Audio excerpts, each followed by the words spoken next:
आपको याद होगा पुरुलिया आर्म्स ड्रॉप केस में एक शख्स है, उनका नाम है किम डेवी। किम डेवी ने कहा है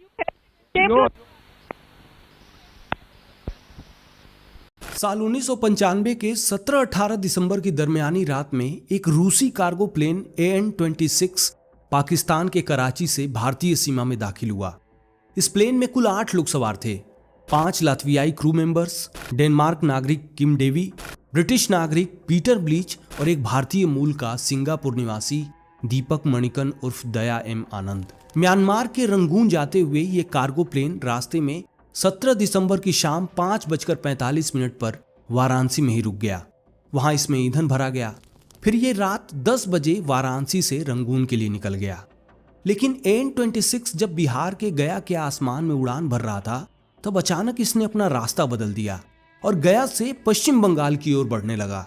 जैसे ही AN-26 पश्चिम बंगाल के पुरुलिया के ऊपर पहुंचा, AN-26 से पैराशूट के जरिए 4 टन घातक हथियार और गोला बारूद से भरे बक्से नीचे गिरा दिए गए। उन बक्सों में 2500 AK-47 हथियार, 15 लाख राउंड गोला बारूद और कई तरह के घातक हथियार भरे हुए थे। हथियारों से इस खेप को गिराने के बाद AN-26 कलकत्ता के दमदम एयरपोर्ट पर उतरा। उसमें दोबारा ईंधन भरा गया। फिर AN-26 म्यांमार के रंगून के लिए निकल गया, पर AN-26 ने एक बार फिर से अपना रास्ता बदला और वो म्यांमार ना जाकर थाईलैंड चला गया। हथियारों का वो खेप आनंद मार्ग संप्रदाय और आदिवासियों के आबादी वाले इलाके में गिराया गया था। पुरुलिया में ही आनंद मार्गियों का ग्लोबल मुख्यालय आनंद नगर है। जब वो बक्से जमीन पर गिरे, तब एक बम के फटने जैसा विस्फोट हुआ। गांव के लोगों ने विस्फोट की आवाजें तो सुनी, पर घरों से कोई बाहर नहीं निकला। पुरुलिया के झालदा पुलिस स्टेशन की डायरी में दर्ज है कि उस समय झालदा में माहौल बहुत तनावपूर्ण था। 5 साल की एक बच्ची की धार्मिक संप्रदाय आनंद मार्ग की जीप से मौत हो गई थी।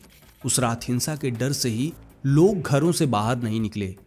18 दिसंबर की तड़के सुबह लोग जब घरों से बाहर आए, तब उन्हें लकड़ी के बक्से दिखे, जिन्हें रात में उस रूसी हवाई जहाज ने गिराए थे। लोग बक्सों को देखकर हैरान हो गए। उनके लिए तो बक्से अचानक से प्रकट हो गए थे।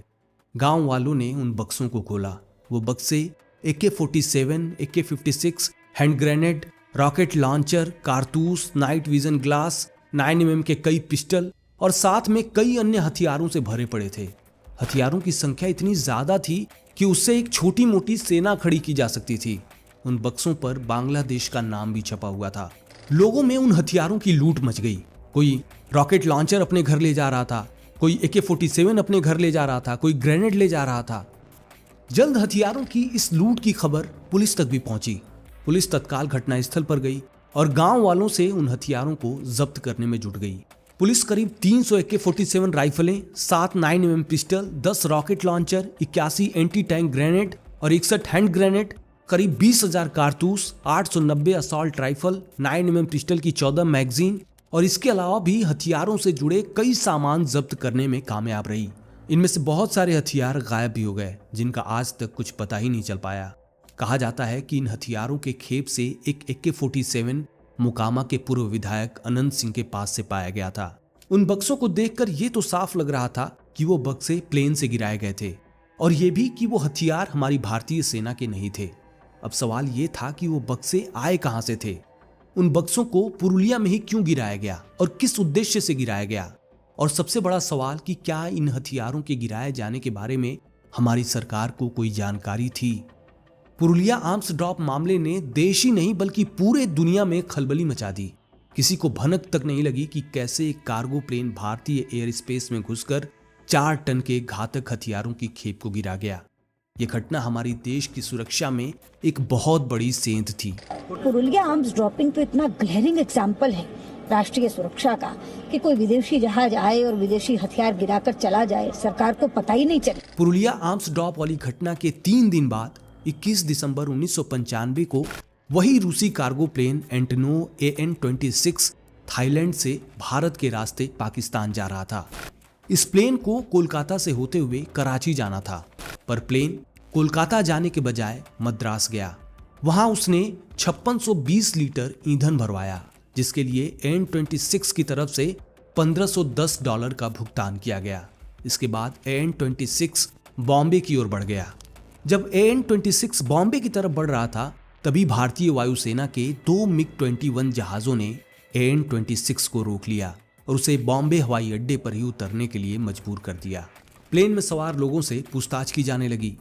उस प्लेन में कुल 7 लोग मौजूद थे, जिनमें 5 लातवियाई चालक दल के अलावा एक ब्रिटिश नागरिक पीटर ब्लीच और एक डेनमार्क का नागरिक किम डेवी थे।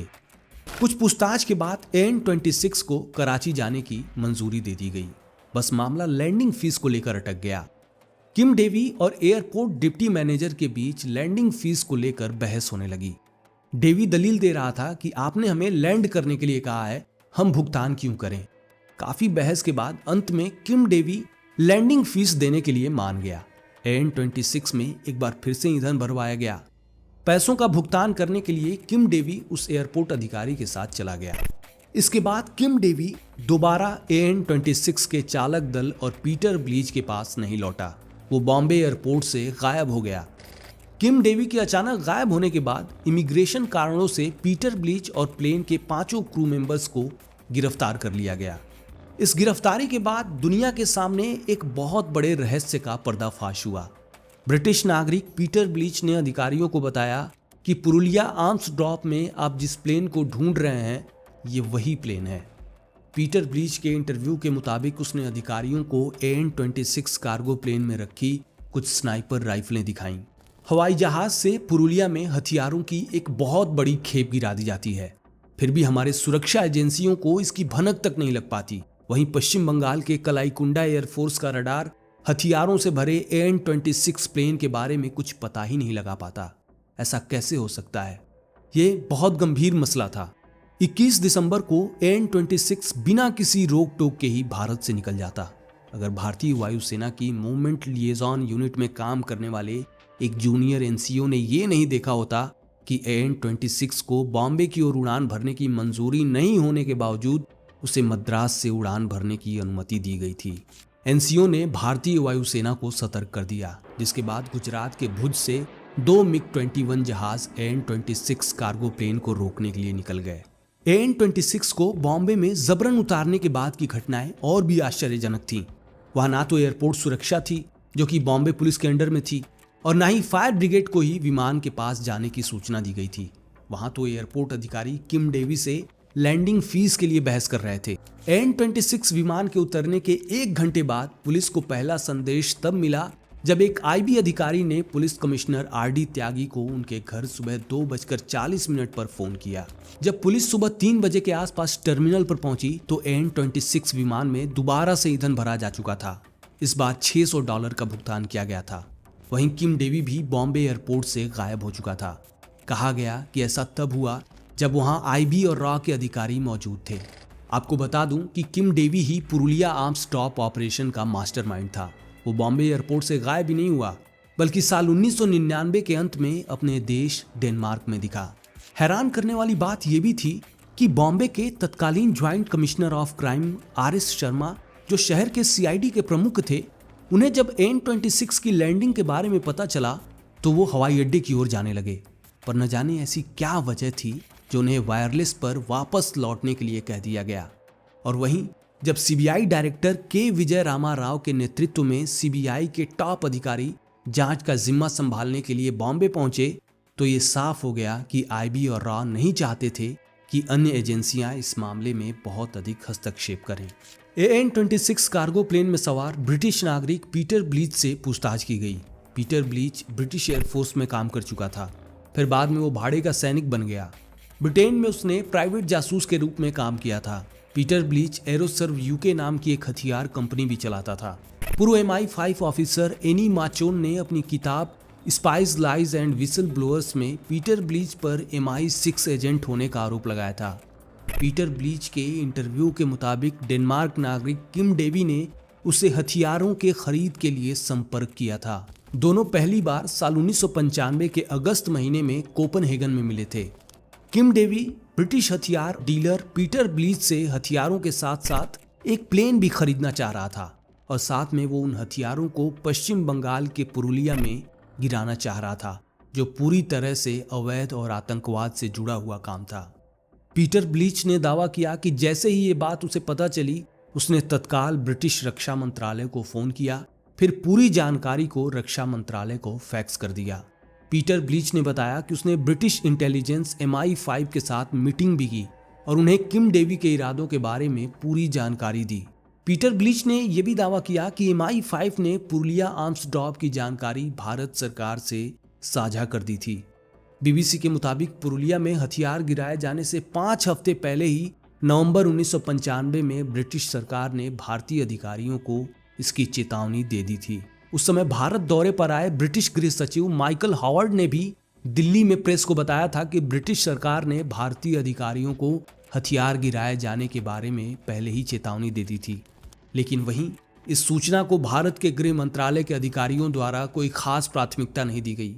पश्चिम बंगाल और बिहार राज्य को इसकी जानकारी 12 दिसंबर को एक साधारण डाक से भेजी गई, जो बिहार राज्य सरकार को घटना के 2 दिन बाद 19 दिसंबर को मिली। वहीं पश्चिम बंगाल को 27 दिसंबर को मिली। सोचिए इस मामले में किस हद की लापरवाही बरती गई। पीटर ब्लीच ने कहा कि उसे ब्रिटिश इंटेलिजेंस से बहुत ही खास निर्देश मिले थे। उसे बहुत ही स्पष्ट रूप से बताया गया कि भारत सरकार चाहती है कि विमान हथियारों से लदा हुआ हो और उसमें किम डेवी भी सवार हो, ताकि वो विमान को पकड़ सकें, विमान में सवार लोगों से पूछताछ कर सकें और ये जान सकें कि बंदूकें किसके लिए थीं। उसे ये भी बताया गया कि विमान का भारतीय एयर स्पेस में एंटर करना बहुत ज़रूरी है। MI5 नहीं चाहता था कि पीटर ब्लीच किम डेवी को हथियार सप्लाई करें। MI5 ने ब्लीच से कहा कि किम डेवी को प्लेन बेचो, हथियार मत बेचो। ब्लीच ने वैसा ही किया। पीटर ब्लीच ने $2.5 लाख में लातविया से रूसी कार्गो विमान AN-26 को खरीदा। वहीं किम डेवी ने जाली कागजों पर बुल्गारिया से हथियार खरीदे। जाली कागज ये साबित करने के लिए थे कि हथियार बांग्लादेशी सेना के लिए हैं। बुल्गारिया में हथियारों को लोड किया गया। किम डेवी चाहता था कि जब तक हथियारों को पुरुलिया में गिरा ना दिया जाए, तब तक पीटर ब्लीच उसकी आंखों के सामने ही रहे। किम डेवी ने ब्लीच से कहा था कि तुम इस ऑपरेशन के बारे में बहुत कुछ जानते हो और मैं नहीं चाहता कि तुम मेरी नज़रों से गायब रहो। इस वजह से ब्लीच को इस ऑपरेशन में किम डेवी के साथ रहना पड़ा। पीटर ब्लीच का कहना था कि अगर इस पूरे ऑपरेशन में वो पकड़ा भी जाता तो MI5 उसे भारत सरकार से बहुत आसानी से छुड़वा लेती, क्योंकि वो MI5 के लिए ही काम कर रहा था और उसका इरादा किम डेवी को भारत सरकार के हाथों पकड़वाने का था, ना कि किसी आतंकवादी संगठन को हथियार बेचने का।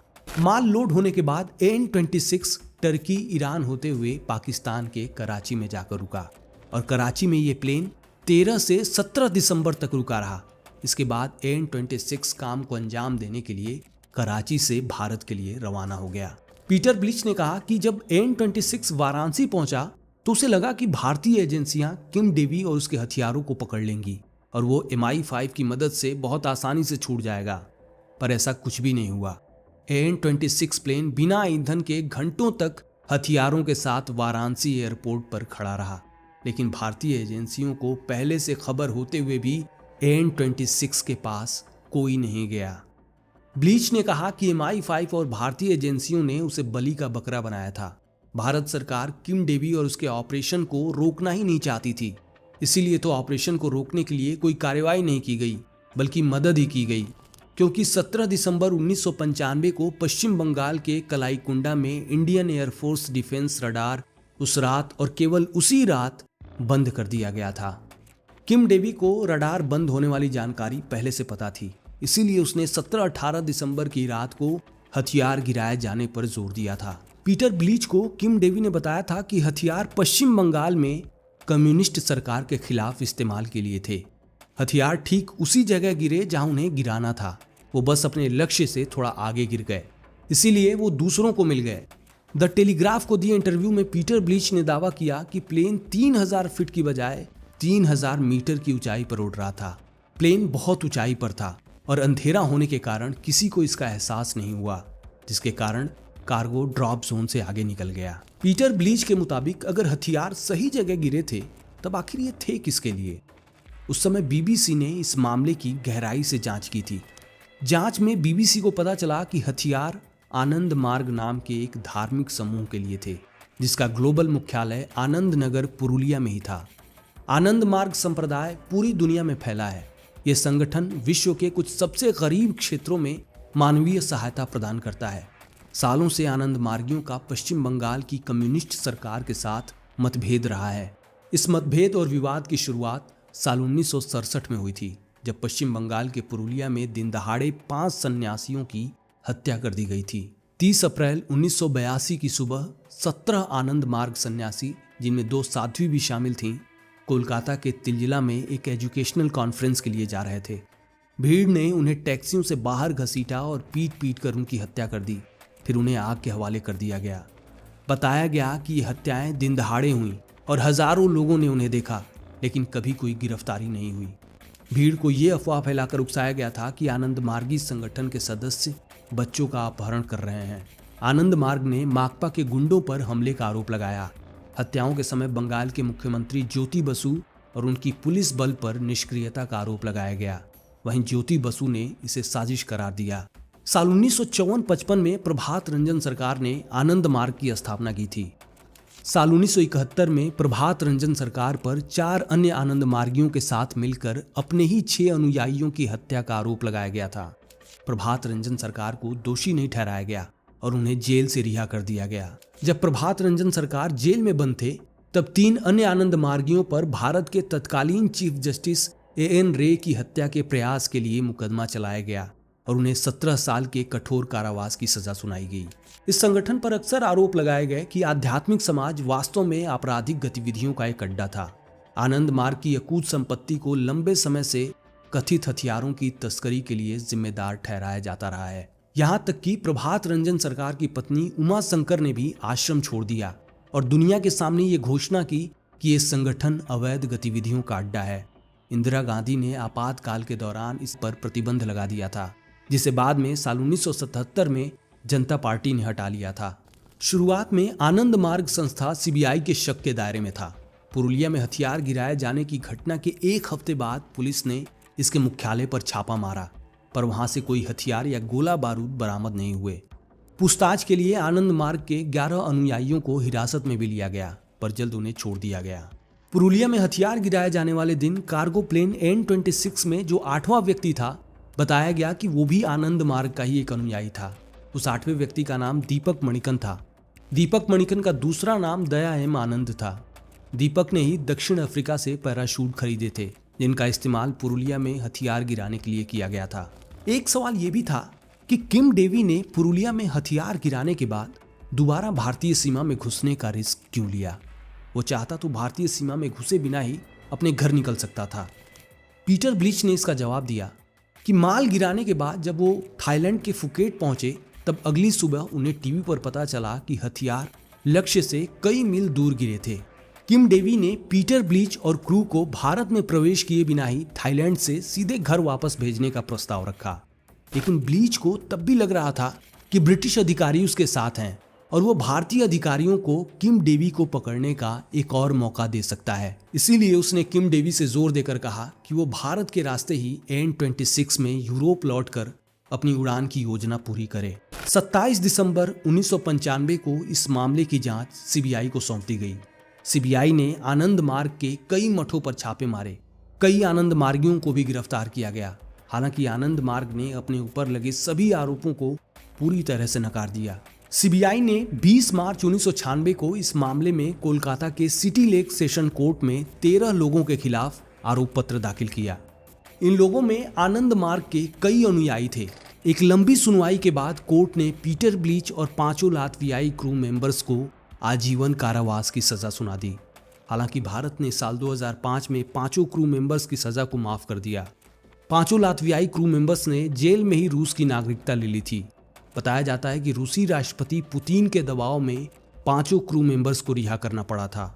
वहीं ब्रिटिश सरकार के दबाव में फरवरी 2004 में पीटर ब्लीच को भी जेल से रिहा कर दिया गया। तत्कालीन राष्ट्रपति ने पीटर ब्लीच को क्षमादान दे दिया था। कोर्ट में आनंद मार्ग पर भी कोई आरोप साबित नहीं हो पाए। वहीं पुरुलिया आर्म्स ड्रॉप ऑपरेशन का मास्टरमाइंड किम डेवी कभी भारत सरकार के हाथ नहीं आया।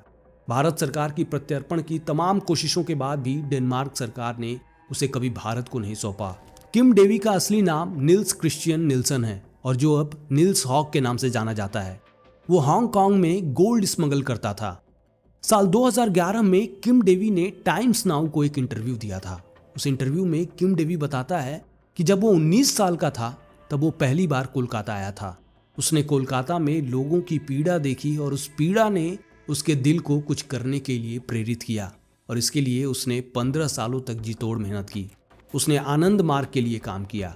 किम डेवी ने दावा किया कि उसने पश्चिम बंगाल के सबसे गरीब लोगों की परिस्थितियों को बेहतर बनाने के लिए काम किया। बंगाल के लोग रेप और मर्डर से परेशान हो गए थे। अत्याचार तब और बढ़ गए जब कम्युनिस्टों ने बहुत सारे दोस्तों को यातना देकर मार दिया। इसीलिए हमें उन हमलों के खिलाफ खुद का बचाव करना पड़ा और यही पुरुलिया हथियार गिराने की पूरी पृष्ठभूमि थी। जो हथियार गिराए गए थे वो आत्मरक्षा के लिए थे। किम डेवी ने आरोप लगाया कि न केवल पीवी नरसिम्हा राव को ऑपरेशन की पूरी जानकारी थी, बल्कि उन्होंने अपने राजनीतिक एजेंडे को आगे बढ़ाने के लिए इसका समर्थन भी किया। उस समय पश्चिम बंगाल में ज्योति बसु मुख्यमंत्री थे और सीपीएम सत्ता में थी। इस पूरे ऑपरेशन का उद्देश्य पश्चिम बंगाल की सरकार को सत्ता से बेदखल करना था, ताकि राष्ट्रपति शासन की घोषणा की जा सके और राज्य पर सीधे दिल्ली से शासन किया जा सके। किम डेवी ने दावा किया कि हथियार गिराने से पहले वो एक भारतीय सांसद के सीधे संपर्क में था और उस सांसद ने उससे बताया कि वो प्रधानमंत्री कार्यालय के संपर्क में था। 16 दिसंबर को उन्हीं लोगों ने किम डेवी को कराची में बुलवाया और बताया कि उसे 48 घंटे के भीतर काम पूरा करना होगा, वरना भारत के अंदर घुसने के लिए जो उसके लिए रास्ते बनाए गए थे वो बंद हो जाते। इन सब में एक और परेशान करने वाला जो सवाल है वो ये है कि आखिर किम डेवी बॉम्बे एयरपोर्ट से निकल कैसे गया? क्या किसी ने उसकी मदद की थी? किम डेवी ने टाइम्स नाउ को बताया कि उसे भारत से बाहर भगाने में सांसद पप्पू यादव ने मदद की थी। बॉम्बे एयरपोर्ट पर AN-26 के लैंड होने के बाद वो पूना भाग गया। पूना में उसने एक रात बिताई। फिर किम डेवी को सांसद पप्पू यादव की तरफ से फ्लाइट से जल्द दिल्ली आने के लिए कहा गया। किम डेवी दिल्ली पहुंचा। जब वो दिल्ली एयरपोर्ट पहुंचा तो सांसद की पर्सनल कार उसे रिसीव करने पहुंची। कार से उसे दिल्ली में सांसद पप्पू यादव के घर ले जाया गया। इसके बाद पप्पू यादव के घर उस समय के सीबीआई के जॉइंट डायरेक्टर जेके दत्त पहुंचे और उन्होंने दिल्ली से नेपाल बॉर्डर तक जाने के लिए ट्रेन की व्यवस्था कराई। नेपाल बॉर्डर के पास उस भारतीय स्टेशन पर एक और डिप्लोमेटिक या ऑफिशियल कार किम डेवी का इंतजार कर रही थी। उसके साथ AK-47 लिए गार्ड्स के साथ 2 और कार खड़ी थीं। किम डेवी ने बताया कि वो उस रेलवे स्टेशन का नाम नहीं जान पाया क्योंकि उसने अपने चेहरे को कंबल से ढक रखा था। इसके बाद स्टेशन से उसको कार में बैठाकर नेपाल के बस डिपो ले जाकर छोड़ दिया गया। फिर वहां से वो डेनमार्क चला गया। When the plane landed at Mumbai airport, at that time we were not surrounded by anybody. We were quite free. So since I was a bit nervous of what was going to happen, I slipped in the background, and when I saw that the police started coming, I slipped away from the airport. From then I went to Pune. I stayed a night in Pune. From Pune I was told through my contacts with the MP that I should fly as soon as possible to Delhi. Who's the MP? And when I arrived at Delhi airport, I was received in the MP's personal car and put in the back seat and driven to his official residence within the sight of the the president's residential dome. And at his home, at Papu Yadav's home, Mr. J.K. Dodd arrived shortly afterwards and arranged for the transport by train that evening from Delhi to a very small train station that I couldn't see because I was packed in blankets. There, another diplomatic, or what should I say, official car was waiting, plus 2 other cars with AK-47 guards, who then drove me directly from the platform of the station over the border into Nepal and dropped me at the bus depot on the Nepali side, from where I escaped back to Denmark. जेके दत्त ने किम Davy के इस दावे पर कहा कि किम Davy ने जो भी कहा है वो बिल्कुल झूठ है। उन्होंने किम के दावे को पूरी तरह से नकार दिया। What Kim Devi has said is absolutely false. I deny this thing completely. In fact, it doesn't require a denial at all because I was nowhere on the scene about where his escape is concerned. 29 अप्रैल 2011 को CBI ने उन आरोपों को खारिज कर दिया कि 1995 में पुरुलिया जिले में हथियार गिराने की घटना भारत सरकार और ब्रिटिश इंटेलिजेंस द्वारा पश्चिम बंगाल के मार्क्सवादी सरकार को सत्ता से गिराने के लिए की गई थी। गृह मंत्रालय ने भी कहा कि सीबीआई द्वारा जांच के दौरान ऐसा कोई सबूत सामने नहीं आया कि किसी सरकारी एजेंसी ने डेवी को उसके अपराध में मदद की, बल्कि भारतीय खुफिया एजेंसियों ने तो किम डेवी और उसके साथियों के खिलाफ सबूत इकट्ठा करने के लिए सीबीआई की बड़ी मदद की। गृह मंत्रालय ने यह भी कहा कि किसी भी भारतीय राजनेता द्वारा किम डेवी को भागने में मदद करने का कोई सबूत सामने नहीं आया। अब एक सवाल जो आपके जहन में भी घूम रहा होगा कि अगर हथियार आनंद मार्गियों के लिए थे तो वो रॉकेट लॉन्चर और एंटी टैंक हथियारों का क्या करने वाले थे? आपको क्या लगता है कि पश्चिम बंगाल के कम्युनिस्ट सरकार को गिराने के लिए आनंद मार्गियों को युद्ध स्तर के इतने भयंकर हथियारों की जरूरत थी? चंदन नंदी ने पुरुलिया मामले पर एक किताब लिखी, the night it rained guns unravelling the Purulia arms drop conspiracy. Nandi का मानना है कि किम डेवी अमेरिका के लिए काम करता था और अमेरिका के दबाव में ही डेनमार्क सरकार ने किम डेवी के खिलाफ कोई कार्रवाई नहीं की। डेनमार्क सरकार ने अब तक पूरी कोशिश की है कि किम डेवी भारत के हाथ ना लगे। हथियार गिराए जाने से पहले किम डेवी 4 बार अमेरिका गया था, जबकि वो अमेरिका में 2 फेडरल क्राइम के लिए वांटेड था। एक कहानी ये भी है कि इन हथियारों को म्यांमार में काचीन विद्रोहियों, काचीन इंडिपेंडेंस आर्मी के लिए भेजा गया था, जिनका म्यांमार सरकार से साल 1960 से ही संघर्ष चल रहा है। कुछ का कहना था कि हथियार श्रीलंका के अलगाववादी संगठन तमिल टाइगर्स लिट्टे के लिए थी, क्योंकि पुरुलिया में पाए जाने वाले हथियार लिट्टे ही इस्तेमाल करता था। लेकिन लिट्टे तक हथियार पहुंचाने के लिए इतना घुमावदार रास्ता चुनना ये थोड़ा अजीब लगता है। एक कहानी बांग्लादेश से भी जुड़ी हुई है। जो बक्से पुरुलिया में गिराए गए थे उन पर बांग्लादेश और वहां के राजेंद्रपुर छावनी का नाम छपा हुआ था। भारत का मानना था कि बांग्लादेश की बेगम जिया की सरकार उत्तर पूर्व भारत के विद्रोहियों के प्रति सहानुभूति रखती थी और ये हो सकता था कि बांग्लादेश किम डेवी के जरिए ये हथियार उत्तर पूर्व के उन विद्रोहियों तक पहुंचवा रहा था। बेगम जिया की पार्टी बीएनपी पाकिस्तान से नजदीकी रखने और भारत विरोधी पार्टी के तौर पर पहचान रखती है। ये भी मालदीव के मुइज़्ज़ू की तरह ही बांग्लादेश में इंडिया आउट अभियान चला रहे हैं। सीबीआई ने कलकत्ता हाईकोर्ट में अंतर्राष्ट्रीय हथियार डील के लिए जरूरी 2 एंड यूजर सर्टिफिकेट जमा किए थे, जो बुल्गारिया हथियार सप्लायर्स को जारी किए गए थे। एंड यूजर सर्टिफिकेट बताते हैं कि अगर कोई देश हथियार खरीद रहा है तो वो ही उसका इस्तेमाल करेगा, वो हथियार किसी और के लिए नहीं खरीद रहा है। उन दोनों सर्टिफिकेट पर मोहम्मद शुबीद अली भुइयां के हस्ताक्षर थे। भुइयां बांग्लादेश की तत्कालीन प्रधानमंत्री बेगम खालिद जिया के ऑफिस में आर्म्ड फोर्सेज के चीफ ऑफ स्टाफ थे। भुइयां ने जिस सर्टिफिकेट पर हस्ताक्षर किए थे उस पर लिखा था कि इन हथियारों का इस्तेमाल बांग्लादेश की सेना द्वारा किया जाएगा और किसी अन्य देश को एक्सपोर्ट नहीं किया जाएगा। इसके बावजूद हथियार पुरुलिया में पाए गए। बांग्लादेश सरकार और भुइयां ने इन आरोपों से साफ इनकार कर दिया और कहा कि पीटर ब्लीच ने बांग्लादेश में अपने कॉन्टैक्ट्स के जरिए जाली सर्टिफिकेट बनवाए थे।